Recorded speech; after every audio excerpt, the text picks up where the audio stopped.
राज्यातील दिव्यांग व्यक्तींच्या कल्याण आणि सक्षमीकरणाकरता जिल्हा वार्षिक योजनेतून 1% निधी हा राखीव ठेवला जाणार, उपमुख्यमंत्री अजित पवारांची माहिती। नालासोपाऱ्यातील 41 अनधिकृत इमारतींवर वसई विरार महापालिकेची तोडक कारवाई, 23 इमारती जमीनदोस्त तर उर्वरित 18 इमारतींवर कारवाई सुरू।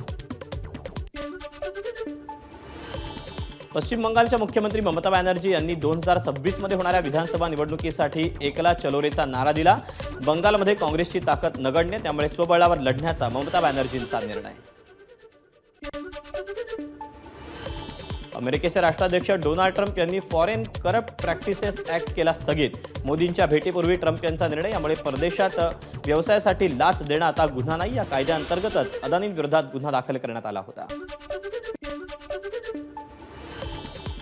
ग्वाटेमाला देशाची राजधानी ग्वाटेमाला सिटीमध्ये बस पुलावरून कोसळली। या अपघातात 55 जणांचा मृत्यू, बसमध्ये 70 प्रवासी होते।